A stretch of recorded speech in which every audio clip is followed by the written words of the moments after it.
Generation X came of age when tattoos stopped being for sailors and bikers and became the defining act of personal rebellion. The 80s and 90s were basically a tattooing gold rush. Every rock star had sleeves, every athlete had ink, every guy at the party was rolling up his sleeve to show you something tribal or Celtic or featuring flames.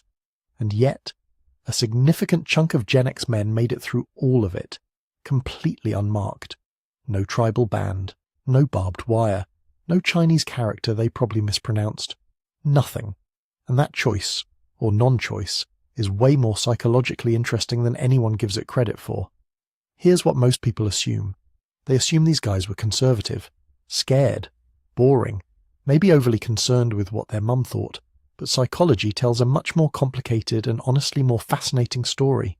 Because choosing not to follow a cultural tidal wave, especially one that powerful, especially during the years when your identity is being forged, that's not passivity.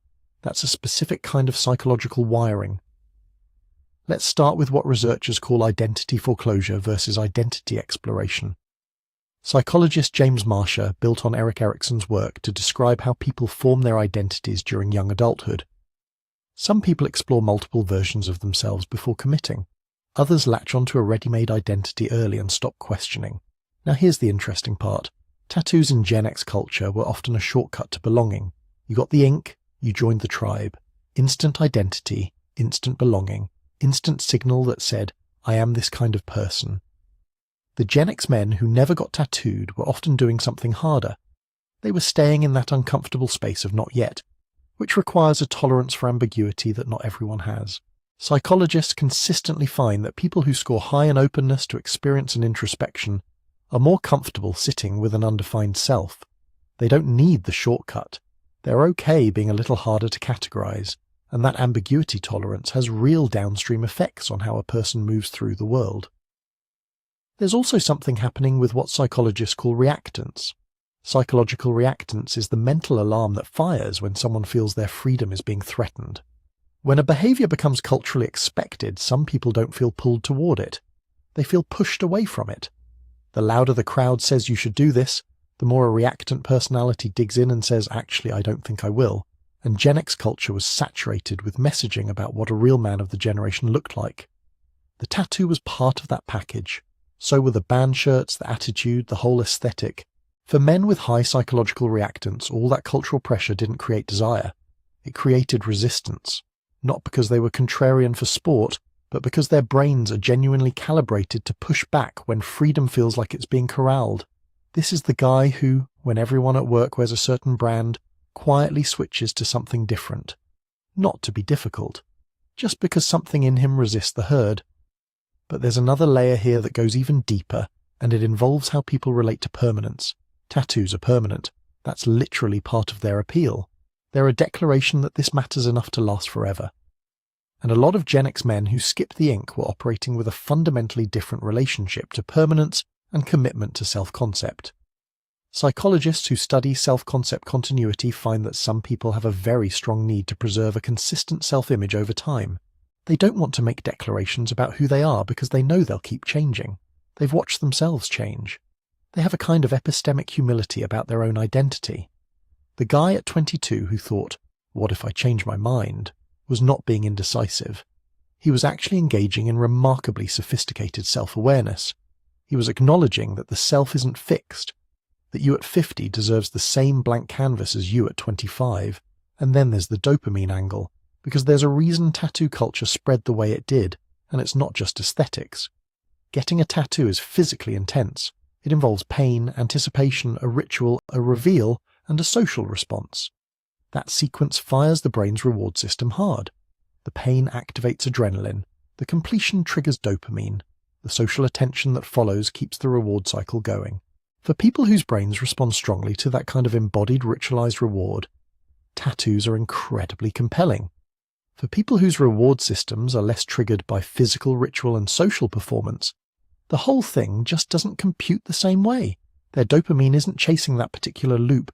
They're getting their hits elsewhere, from ideas, from accomplishment, from private experiences that don't require an audience. Research consistently shows that people who are less driven by social signaling tend to invest more in internal experiences.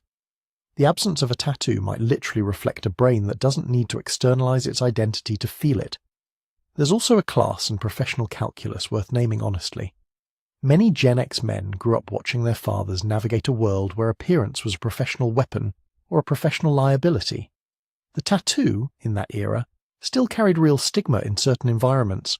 For men whose family culture emphasized upward mobility, the calculation was sometimes less about psychology and more about strategy. They weren't afraid of tattoos, they were playing a longer game.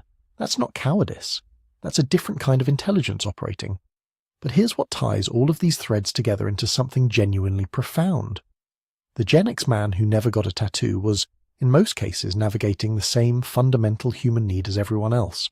The need for identity, the need to belong, the need to signal something true about himself to the world. He just refused the shortcut, and in refusing it, he was forced to find other ways to answer those questions. Who am I? What do I stand for? What makes me recognizable to myself and to others? That process, uncomfortable and unglamorous as it is, tends to produce something specific.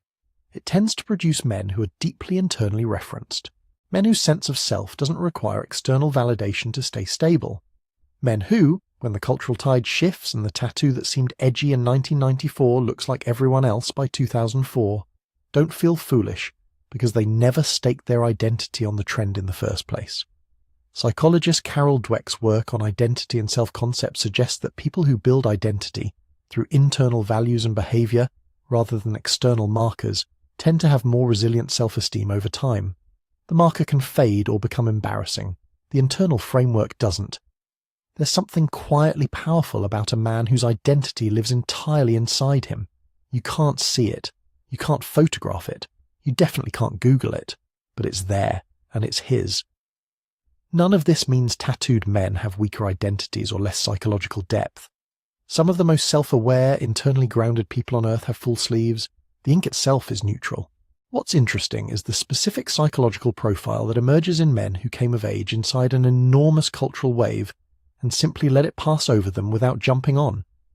They're not the men who missed out. They're the men who held still. And in a generation defined by noise, rebellion, and aesthetic declarations, holding still took its own kind of nerve. Their blank skin isn't empty. It's a record of every moment they chose themselves over the crowd, written in the language of absence, which, as it turns out, says quite a lot.